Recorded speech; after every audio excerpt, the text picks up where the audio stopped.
The Good Prince Bantugan. An old king ruled over the kingdom of Bumbaran. His kingdom was prosperous. His people were good, and he should have been very happy.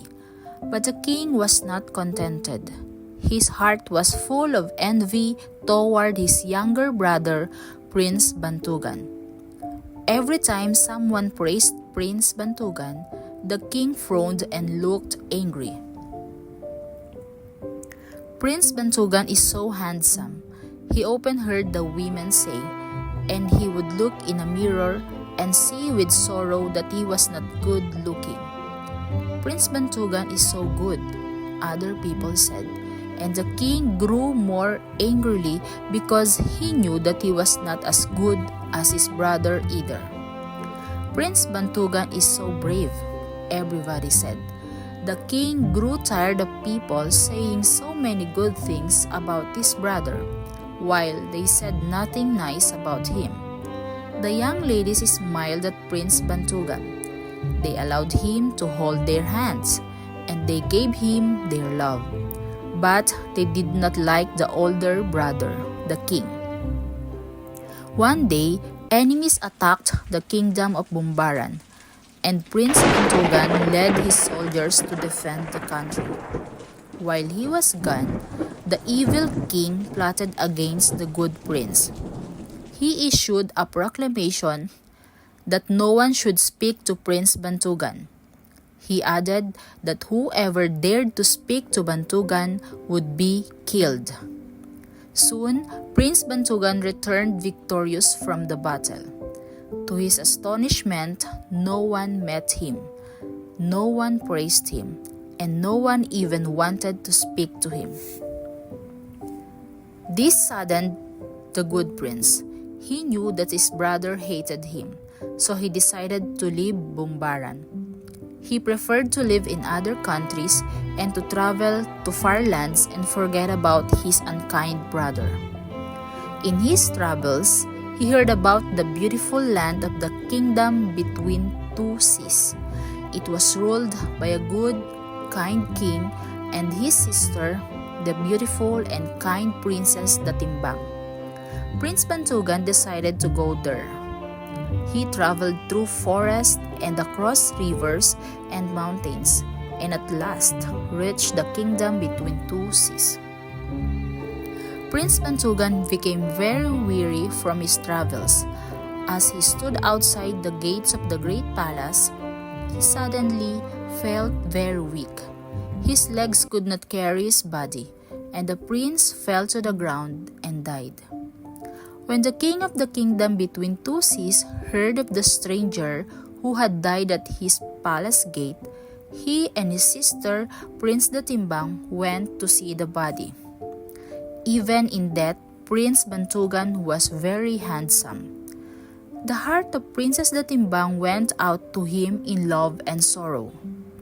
"What a handsome young man," she said, weeping softly. "I wish I could have spoken to him before he died. I am sure he was as good as he was handsome." "How unfortunate that he should die here," the king said. "Does anyone know who this young man is and where he came from?" By his clothes and appearance, he must be a king or a prince. No one knew who the strange young man was. The king ordered his body to be brought into the palace. The king was afraid that the relatives or subjects of the dead man might wage war upon his kingdom. He therefore treated the body of the young man as he would a royal person. He had it dressed in magnificent clothes and placed it in a large hall in the palace. Princess Datimbang placed flowers upon the bed on which the body lay. She also decorated it with colored jewelry. Around the bed was an abundance of fragrant flowers in jars and vases. The king then ordered the great brass gongs to be sounded. He made a proclamation that all his people and the people of the neighboring kingdoms must come to look at the prince or king so that he would know who he was and where he came from. People from far and near came to see the body, but no one knew who the man was. The beautiful Princess Datimbang watched nearby. She had fallen deeply in love with a handsome stranger. In another part of the kingdom, some parrots were talking about the young man and how he died in the kingdom between two seas.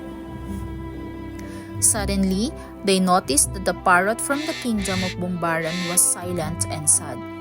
"Why are you sad, my brother?" one of the parrots asked. "I lost my master, the Prince Bantugan." The parrot from Bumbaran answered, "He left Bumbaran never to return. I have looked for him everywhere, but have not found him." "Ah, your master is lost indeed," another parrot said. "He is dead, but you can see his body in the palace where he is lying in royal state." Without another word, Prince Bantugan's parrot flew to the palace. He saw his master's body and shrieked in grief. Princess Datimbang heard him and asked him what the matter was. "My master is dead," the parrot cried in grief. "My master, Prince Bantugan of Bumbaran, is dead. He who was so good to his people. He defended them in war. He gave them wise advice when they were in trouble and cured the people when they were sick." When the king heard what the parrot had said, he was determined to put the body on a venta and take it himself, with all honors, to the kingdom of Bumbaran. Princess Datimbang went with him. Before the royal party left the kingdom between two seas, the princess asked the parrot to go ahead of them and notify the king of Bumbaran of their coming. The parrot flew ahead to the kingdom of Bumbaran. When it told the king about the death of Prince Bantugan, the ladies shrieked and tore their hair and fainted. Everyone grieved for the good Prince Bantugan. Even the king, his brother, was stricken with remorse and pain. He was full of repentance. He blamed himself for the death of his brother. He did not know what to do. Prince Madali was a brother of Prince Bantugan and loved him dearly. He volunteered to go to the region of the dead and bring Bantugan's soul back to his body. The king decided to go with him. It was a very dangerous journey, but the two were not afraid. They rode on their magic shields and rode up to the sky. For 5 days they flew. They reached the place of lightning, thunder, and endless rain. 5 more days they traveled. They reached the land of burning heat. Their magic shields almost melted under them. So great was the distance that they went on for 5 more days. At last, they reached the highest portals of the sky. The keeper of the gate asked them, "Why are you here? What do you want?" "We have come to ask the angel of death when we shall die and when the end of the world will come," the young man answered. "Go to the next door," the gatekeeper told them. "You will find the angel who guards the soul of the dead there." "Why are you here?" asked the guard. "You have no business here. You are not dead." "We have come to ask the angel of death when we shall die," Prince Madali answered. "Come in, but only for a minute," the guardian said, opening the door. "Then you must return to earth right away." The two entered and found themselves in a beautiful garden full of fragrant flowers and delicious fruits.